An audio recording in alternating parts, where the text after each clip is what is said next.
Aquí de vuelta con ustedes en el Congreso de la Tarde, esperando que esa conversación que estuvimos con el padre Javier, pues ustedes se la puedan, como dice Tomás, hacer suya y ponerla en práctica. En este momento vamos con nuestra segunda entrevista y tenemos con nosotros a la doctora Eunice de los Santos, una destacada profesional de la medicina, pediatra, una mujer comunitaria, servidora, con muchos valores. A propósito de la Semana Santa, porque estamos en Martes Santo, tenemos que hablar de estos temas. Como decía el padre, mucha gente lo toma, porque no vamos a generalizar, para reflexionar, para participar en las actividades de la iglesia, y otros también lo toman para vacacionar, para ir a los ríos, a las playas, hacer convivencias familiares donde se toma mucho alcohol, donde se come mucho. Y quisiera empezar preguntándole a la doctora de los Santos, una doctora pediatra de mucha experiencia, ¿cuál ha sido la experiencia en estos tiempos de Cuaresma y específicamente de Semana Santa de los niños que llegan a las emergencias intoxicados por alcohol? Porque a veces los padres no solamente nos conformamos con darnos nuestra cervecita y nuestro traguito, sino también inducir a los niños pequeños de 5 o 7 años. Bueno, al final de cada Semana Santa vemos todos los niños intoxicados que son llevados a los hospitales. Queremos hablar de su experiencia, de su recomendación, de lo que usted ha podido vivir. Bueno, y gracias por estar con nosotros y bienvenida al Congreso de la Tarde. Vamos a saludar a quien nos ve y nos escucha. Muy bonita, doctora, usted siempre muy bien puesta. Sí. Muchas veces hay quienes nos escuchan y no nos ven. Claro. Pero queremos saludar a ese público. La doctora ha sido funcionaria pública también, ha ocupado la Dirección Provincial de Salud Pública. Usted fue directora del Hospital de Niños también. Su directora, o sea que tiene mucha experiencia. Realmente la subdirección hice la subdirección del Hospital de Niños porque a mí se me abordó para que la ejerciera, pero yo... Para que fuera directora. Sí, para que fuera directora. Pero usted declinó. Particularmente nunca quise ser directora, menos de un hospital donde yo ejercía ya desde el año 80 como pediatra. Entonces acepté la subdirección junto al amigo Luis Rosario. Sí. Resulta que sí fui directora de un centro de salud de atención primaria en la Policlínica José Clase, Gurabo, que fue cerrada en el 2014 a expensa de que José Clase pidió el local. Entonces todo el personal fue trasladado al hospital. ¿Y por qué ocurriría eso, doctora? ¿Porque la mayor atención era para sus empleados? Bueno, el empresario, el que era el dueño del local, siempre tenía esa decisión de que quería su local. Entonces, oye, después que Salud Pública invirtió tanto. Cuando yo llegué, pues estaba eso y luego se calmaba por tiempo. La trabajamos y tratamos de tenerla a lo máximo porque había una cuota de recuperación y ya cuando yo tenía 10 años y medio, ya tenía 2 años consecutivos pidiéndola de nuevo hasta que le fue entregada. Bueno. El deseo de él querer eso, según él iba a poner un centro igual que ese. El de salud pública. Pero bueno. Sí, un centro privado para la comunidad, gratuito. Ojalá, y existe. No, sé que eso fue en el 2014. Y ahí está el edificio cerrado. Sin funcionamiento. Le arrebató esa cercanía a esa comunidad. Sí. Ese espacio. Ya la policlínica era la número 1 en cuanto a servicios. A servicio. Tenía una remodelación de primera interna, porque cada mes yo trataba de hacer una remodelación consultorio por consultorio y al final, pues hasta el mismo local estaba bien. Y al final perdió el Estado esa inversión. Y la comunidad. Y la comunidad. Pero lo que hay que ver, no nos vamos a entrar en la parte legal, pero hay que ver qué contrato se pudo haber hecho entonces. No, el contrato estaba. Porque se supone que había una situación de Sí, el contrato estaba que desde que él quisiera el local, pues se le daba un tiempo prudente para irse. Bueno, pero tenía mucho equipo y estaba bastante... bueno. Tomando la pregunta que decía la presidenta Ana María. Sí. Ana María es la presidenta de este congreso.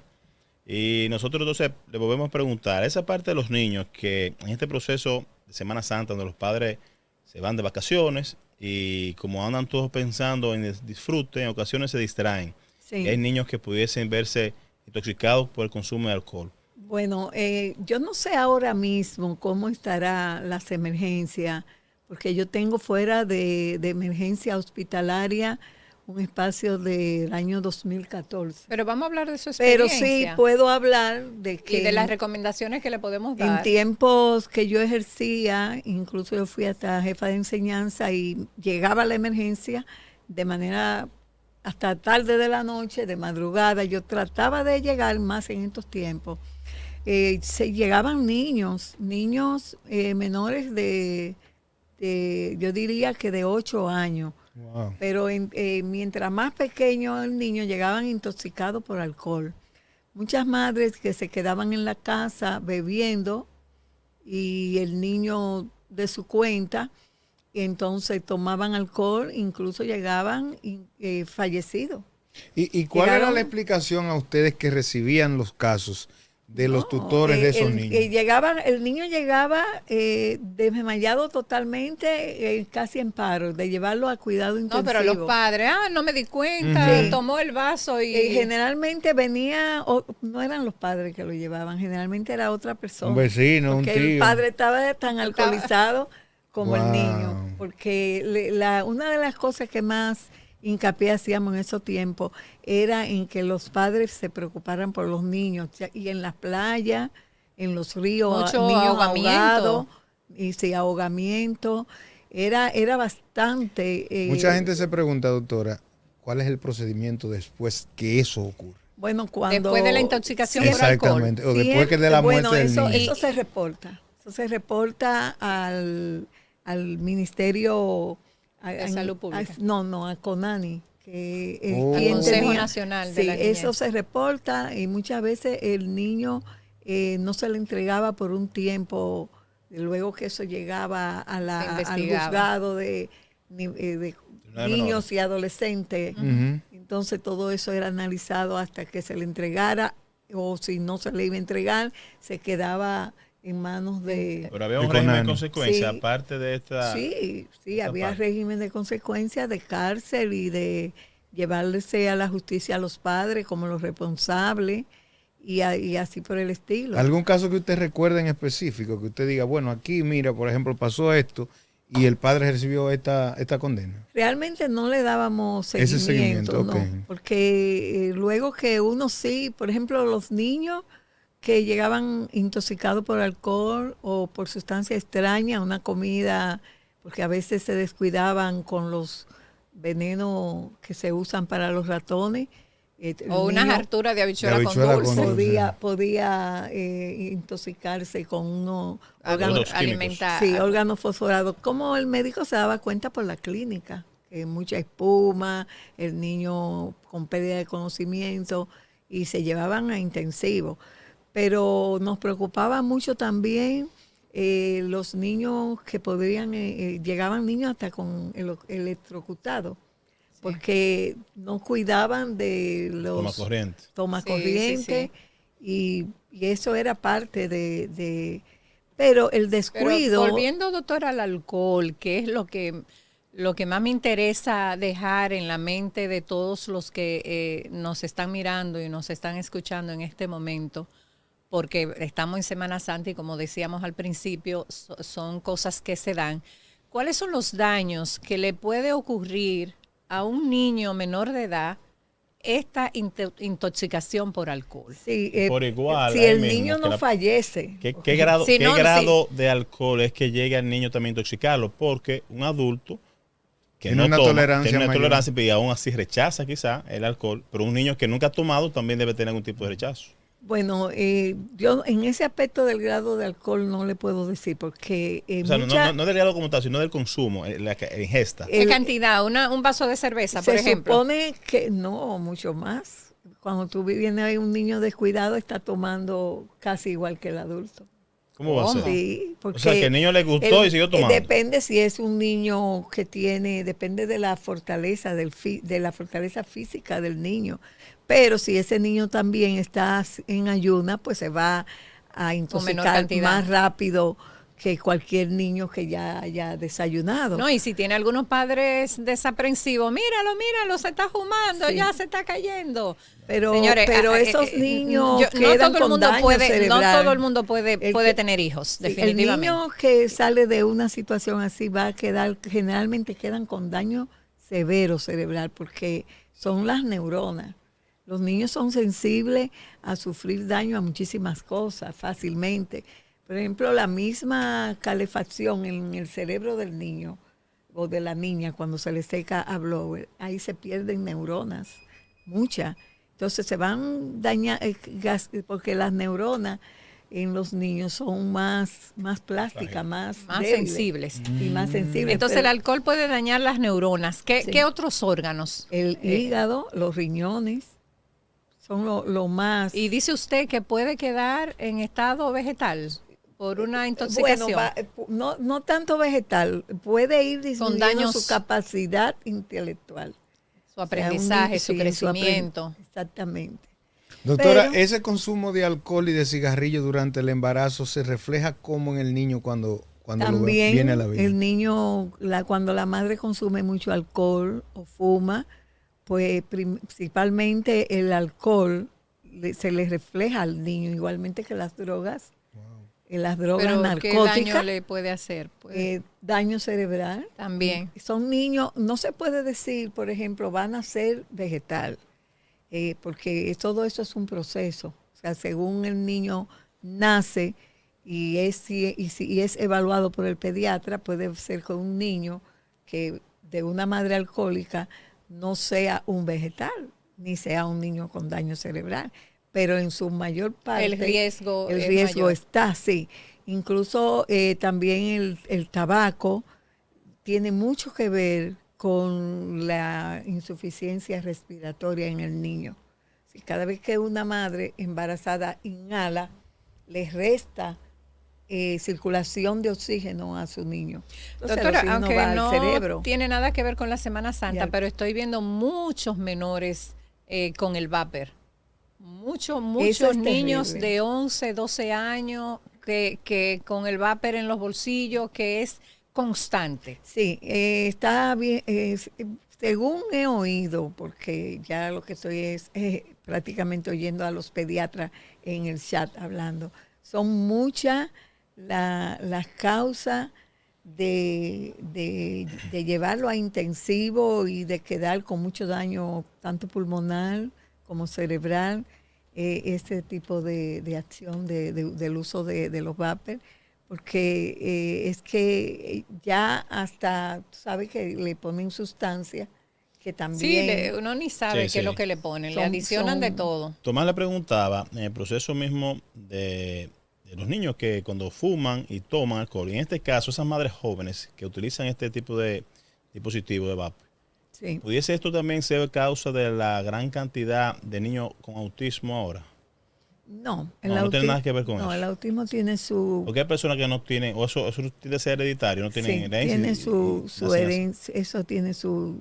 Pero sí, el niño para captar los comandos en las escuelas, la distracción, la poca captación del aprendizaje, pero eso es las sustancias todas tóxicas como el alcohol, el tabaco, lo mismo, las drogas narcóticas, el consumo. Esas madres que embarazadas usan drogas narcóticas, Generalmente lo que viene no es fácil. Porque se protejan, mi hermana. Si usted está atada a algún consumo, trate de no quedar embarazada, protéjase para que no traiga una criatura con problemas. Afecta el metabolismo en el niño, o sea, el metabolismo va regido por la tiroides.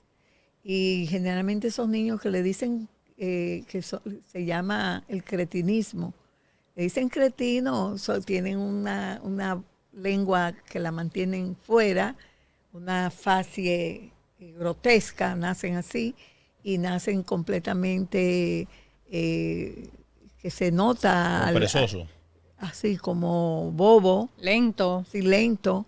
Entonces son niños que desde el embarazo vienen con muchas deficiencias y no llegan incluso hasta insuficiencia cardíaca. Daño cardíaco, daño cerebral, daño pulmonar. ¿Usted hepático. con su experiencia ha notado que en estos últimos años se ha llevado a cabo algún tipo de promoción, de actividades que vayan relacionadas con esto para evitar que esto siga aumentando? Sí, campañas. Campañas. La gestión de salud pública, ¿cómo usted la ve? Bueno, En la prevención. Yo que estoy tranquila y viendo. Pero usted como que no quiere opinar. Yo no puedo opinar, como, le puedo decir que yo que estoy tranquila estoy viendo más que nunca. Okay. Porque nosotros teníamos lo que se llama... ¿Quiénes somos nosotros? Nosotros cuando estábamos en salud pública, Ajá. El equipo teníamos un cronograma de todas las actividades que teníamos que desarrollar mensualmente. Y cuando terminaba el año se nos hacía una investigación de cómo... Seguimiento. Si había una auditoría. Sí, había una auditoría de lo cual el que había cumplido con el 85% de todo lo programado para el año, la programación anual, el POA, eso llevaba un sueldo extra y eso se estableció. Yo me imagino. El sueldo por desempeño. El salario extra por desempeño, que viene siendo el 14, el sueldo 14. Nosotros teníamos... ¿Qué es lo que usted está viendo ahora? Viendo que la gente me llama y me preguntan porque resulta que el teléfono mío es el que ha quedado registrado porque por más que me cansé de decirle a los... O sea, que todavía en esos 6 años que han pasado no han podido cambiar de teléfono. Exactamente. Entonces ellos dicen que cuando me llaman, que cuándo vamos a pasar, que no tienen las cantidades de cosas que recibían como las notas de qué iban a evitar en Semana Santa, cómo se iba a llevar el programa para la eliminación de los criaderos de los mosquitos. Siempre se le llevaba lo que le llamábamos el material para destruir la larva, que de la larva es que sale el mosquito. Usted está diciendo que ahora mismo le llaman a usted porque no están planificando para eso. No se está haciendo eso incluso ahora, los venenos para los ratones. No se está haciendo nada de eso. Parece que no, porque hay un silencio incluso en estos días. ¿Quién es el ministro de Salud ahora mismo? Víctor Atala. Oh, Víctor Atala. En estos días entré yo el doctor Víctor Atala. Entré al departamento de epidemiología, hace como 3 días. Entré al departamento de epidemiología a ver cómo andaban los informes epidemiológicos. Y estaban en la semana 11. Entonces digo yo, pero estamos pasados de la semana 11, ¿no? Resulta que la semana 11 queda en marzo todavía, estamos en abril. O sea, que no se ha actualizado. Ajá. Entonces, nosotros teníamos un régimen tan fuerte que teníamos que cumplir con esa semana, terminando la semana que está ya el lunes, a más tardar a la 1 de la tarde, teníamos que tener el informe de todo lo encontrado, porque salud pública tiene que ver con todo lo que es salud colectiva. Entonces, la salud colectiva está en manos de una persona que tiene que hacer mucha prevención. La salud preventiva tiene que ver con usted evitar a que hayan brotes y epidemias. Yo misma me pregunto, no sé, tiene mucha dicha, mucha suerte, pero por ejemplo, Ustedes estaban hablando de lo que sucedió en la discoteca, pero una de las funciones que tiene salud pública es la vigilancia, seguimiento de todos los establecimientos que tienen que ver con gente, donde acuden mucha gente, desde un colmado, desde un colmadito, tiene que estar cada vigilado, incluso mensualmente. Eso era antes cuando Balaguer, creo yo. No, todavía cuando estábamos nosotros. En el PLD, usted dice. ¿En el PLD hacían eso? Claro, yo era directora provincial de salud, le estoy diciendo. No, yo le pregunto porque supone que debe existir un seguimiento, y en este caso no existe nada de eso. El Departamento de Salud Ambiental. Entonces, salud ambiental tiene que ver con los expendios de bebidas, de drogas, de medicamentos. Con bebidas tiene que ser desde agua, desde alcohol. Nosotros teníamos que caminar todos los colmados mensualmente. Había que tener un informe. Mire, a propósito de eso. Entonces se hacía muy diferente. O de salir así, es una comisión grandísima. Para esta época la gente bebe alcohol el artesanal. El que no tiene, que no cumple con las leyes. Que es más barato, más barato. Ese alcohol artesanal que mucho. También lo ingieren niños en la casa. Triculí, es un alcohol que lo preparan. Y si ustedes ven la barrica donde ponen ese alcohol, ustedes dicen, no, pero no puede ser. Dime el Ministerio de Industria y Comercio que había... Entonces, la otra cosa que tiene salud pública, que tiene que ver, que fue la última etapa mía, que yo duré 7 años y medio dirigiendo el Distrito 2. Usted está haciendo más o menos una comparación de su gestión con lo que se está haciendo ahora. Sí, porque es que yo le voy a decir algo. Como usted está viendo más ahora. Aquí no está sujeto a caer un edificio en este país. No es tan fácil. Mire, son muchos los ministerios que inciden en las estructuras de un edificio. Doctora, pero está bien. Entonces, quiero empaparme mejor con usted porque estamos hablando del Ministerio de Salud en el caso de niños, ¿verdad? Sí, le estoy diciendo. Y usted nos dice, las funciones, salud pública tiene que ver con la infraestructura. Porque salud pública no entra en la parte más pública, de que necesita humedad, de que tenga ventilación. Pasa que salud pública, cuando vino la separación de funciones, que fue en el 2014, que vino el Servicio Nacional de Salud. El Servicio Nacional de Salud quedó con la vigilancia de los hospitales. Salud Pública quedó con la vigilancia de los colectivos. ¿Qué le pareció a usted esa separación? Porque hay quienes dicen que eso no era necesario. Esa separación es, claro que el ministro incide en ambos, pero el Ministerio de Salud Pública tiene sus 40 direcciones provinciales en todo el país. Y todo lo que tenga que ver con asistencia, hasta las iglesias y la edificación. O sea, doctora, esto que se llama, salud pública va a ser llamado también, entonces, en el caso del pública no lo han mencionado. A salud pública no lo han mencionado, pero tiene su cuota de responsabilidad. Sí, porque los establecimientos tienen un departamento, salud pública tiene un departamento que se llama el Departamento de Habilitación, que tiene que ver con los edificios de donde se habilitan y van las personas. Habilitación tiene que ver con todo lo que es edificación, que va a cobijar un grupo de gente. Ya entiendo. Tiene que ver. Donde quiera que se reúna personas, por salud ejemplo, pública tiene que dar la habilitación. Nosotros tenemos... No, porque pensábamos que solamente cuando se trataba de clínicas, consultorios... Porque este país, mire, está... un registro porque es de salud. Este país está orquestado de una manera tal que aquí nada más no es un solo ministerio. Que tiene que ver con la seguridad nacional. Exacto. Eso está orquestado. O sea, por ejemplo, varios ministerios. Si salud pública...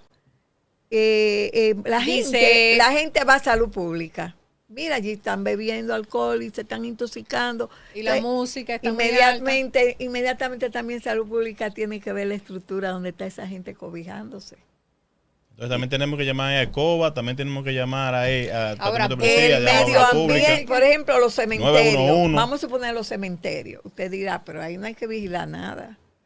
Pues salud pública también tiene que vigilar los cementerios porque ahí es que se van a enterrar todo lo que es. Se supone que debe existir un medio ambiente, tiene que participar. Entonces, cuando Salud Pública ve que medio ambiente tiene que ir, porque en el cementerio está cerca de una cañada o cerca de un río, ahí mimito. Por eso no funciona la cosa que me di cuenta. Ustedes vieron cuando... Exacto, es que demasiada gente. de tener que llamar a todos, pero no se debería llamar pero, a todos. Pero déjame ese debe ser. Sí, pero déjame decirte. Permíteme, doctora. Si dice, vea, Salud Pública llega, usted cabe así, si llega al cementerio y ve una cañada y dice, no, tengo que esperar a que llegue la gente de medio ambiente. Salud Pública le escribe a medio ambiente. Mire, pero mientras medio ambiente no se intercede ahí, no hay forma de nosotros proceder. Por ejemplo, ahí donde fallecieron todas esas personas, ¿no, verdad? Todas esas personas. ¿Qué hay que hacer ahí? Tienen que ver el Ministerio de Salud Pública. Ya que fueron personas que fallecieron y que hoy en día, y el que no falleció está interno porque tiene heridas. Sí. Entonces, cuando se acaba de terminar, también tienen que ir a la eliminación por lo demás que está alrededor, y medio ambiente también tiene que participar. O sea, es un conjunto. Es integral el asunto. Y eso no es que esté mal, eso es lo que está bien. Porque vamos a suponer, si llaman a la policía porque están haciendo mucho ruido por la bocina, que en ese caso no la llamaron, no sé si la llamaron, entonces... Sí, han salido varias quejas de vecinos. La policía que se quejaban del alto volumen si se cae de uno la música saliendo y llaman al 911, ya el 911 está conectado con la policía y con los ministerios de salud.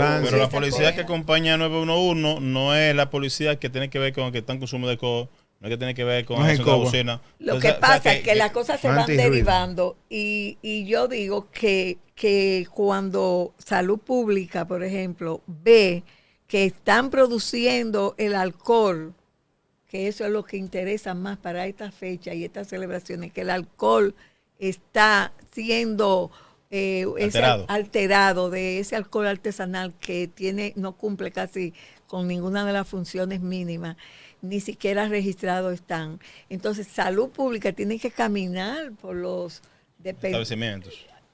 Colmado, a ver quiénes tienen y confiscar. Pero, doctora, ahora se masifica la producción de eso, pero durante todo el año, lo hablábamos el viernes, aquí hay establecimientos que venden bebidas y usted que la consume, desde que usted le pone a veces, eso no es lo que yo pedí. Si usted llega pero sin embargo, debe existir la supervisión de eso. ¿Cómo Salud Pública se va a dar cuenta cuando llega al hospital intoxicado por un alcohol artesanal? Entonces del hospital se comunican con Salud tenemos Pública. Que esperar a que se muera una persona para empezar a ver. Se supone que cada institución de estas pero es lo que le digo, que hay que hacer la prevención. Hay debilidades en las instituciones ¿Qué públicas? ¿Qué es lo más bajo que debilidad? Porque nosotros es crítico. La prevención es la que está más débil porque... exactamente. Si la prevención funcionara, entonces tuviéramos menos enfermedades, menos muertes, menos criminalidad, menos feminicidio, menos atraco, menos de todo. Por ejemplo, yo tenía un problema con la producción del agua envasada en la otra banda. Yo tenía ese problema y yo no lo pude solucionar por nada del mundo, porque el agua se estaba envasando de lo que consumen al botellones. lado de una cañada. Entonces el agua era tomada de una cisterna contaminada. Entonces yo cogía y mandaba a analizar toda esa agua ya envasada y purificada, y resulta que tenía de todo. Por no decirte. Entonces el medio ambiente no entraba ahí. Y lo último que me costó a mí fue ir a la denuncia del que estaba produciendo el señor, llevarlo ante autoridades. Pero acuérdense que aquí hubo un salami que le encontraron aquello. Yo tuve que ir por favor, señores. ¿No se acuerdan del salami? Que Nuria hizo el reportaje y se frenó la venta del salami. Es una situación que la prevención es muy difícil. ¿Por qué? Porque no hay control de calidad, no hay supervisión, no hay, o sea, a estos establecimientos, como dice la doctora, hay que llegar así, sin avisar. ¿Tú te imaginas un niño que se beba un alcohol artesanal Alterado, ¿qué te quiere decir? Artesanal. El que hacen porque hay muchas cosas artesanales. Sí, hay cervezas artesanales. Sí, pero artesanal hecho en las condiciones. Hecho un patio. Ajá. Que ya sin los requerimientos del lugar. Que han habido personas ya por grupo interno y que ya tú vas y visitas la casa y encuentras que hay niños y que la época es factible. Entonces, si tú como salud pública no vas y previene y llega y quita el punto, ¿dónde es que está? ¿Dónde fue que ustedes lo compraron? Mira, se está muriendo fulana, mira cómo está. Entonces después cae un niño.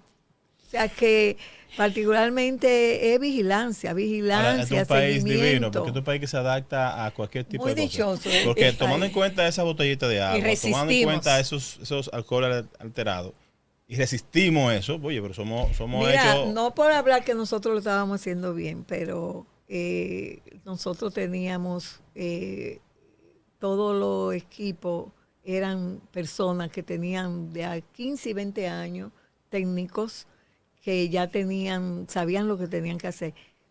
Llegan ellos y a todos los técnicos los quitan. Entonces, señor, primero tiene que durar 15 años para que aprendan. Entonces. Primero deja que los que entran aprendan al lado, ¿no? Y no lo quiten. Entonces, ¿qué pasa? Que tienen que aprender o estarán aprendiendo sobre la marcha. Esas son de las cosas que nosotros como en nuestra democracia tenemos que aprender, que las instituciones deben seguir, que debe de haber continuidad de Estado. Doctora, hemos hablado de su experiencia y de todos esos casos, pero yo sé también que usted es una mujer cristiana, que es una mujer de fe. Como estamos en Semana Santa, me gustaría ya al finalizar la entrevista su exhortación, principalmente para el cuidado de los niños en esta Semana Mayor. Sí, nosotros teniendo siempre ese conocimiento de que Dios está ahí, Dios existe, nosotros también queremos exhortar a que, aunque tenemos esa fe en Dios, tenemos que poner mucho de nuestra parte, el cuidado de tu casa, de tu alrededor, la higiene del hogar, los alimentos, qué vamos a consumir para que no haya problemas de intoxicaciones, y más en los niños que sufren trastornos gastrointestinales fácilmente, los adultos mayores, la embarazada, son los que tenemos que cuidar. Los más jóvenes tienen que estar pendientes de eso, porque la fecha es para estar con Dios y dedicarse a Dios. Yo soy una persona que no salgo a ningún sitio, ni en Semana Santa, ni en Navidad. Y me integro con la familia porque es el lugar más seguro. Y cada día Dios nos da la prueba y nos pone a ver cómo es que andan las cosas.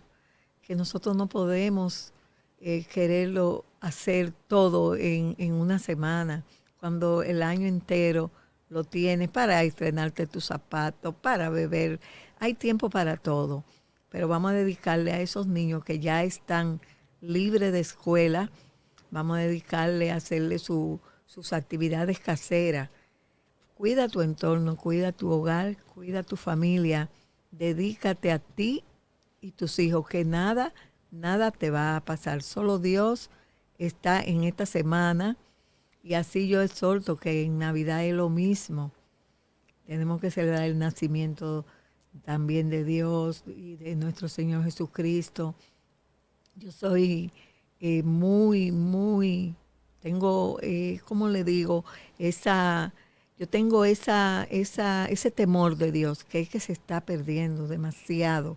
El pueblo dominicano tiene que retomar el temor de Dios y ponerle en conocimiento a los hijos que Dios existe. Hay personas que no creen en Dios, pero vamos a traer a esa persona y enseñarle que Dios existe, porque toda persona tiene un testimonio que dar y tiene ese testimonio, sirve para la fe, para la vida. Así es. Amén. Bueno. Antes de que nos vayamos, Presidenta, mañana entre 7 y 10 de la noche, si usted no ha acumulado el agua suficiente, no habrá agua, sobre todo en la parte este de Santiago. Van a cambiar una válvula en la zona de la fuente, como anunció el director de Corazán. Así que toda la gente de carretera Don Pedro, Licey, Tamboril. Vaya poniendo ahí la vasija para que mañana no... Que hay un horario, pero siempre exactamente. Surge se excede un poquito. Sí. Eso es así. Bueno, manténgase con nosotros, que en breve regresamos.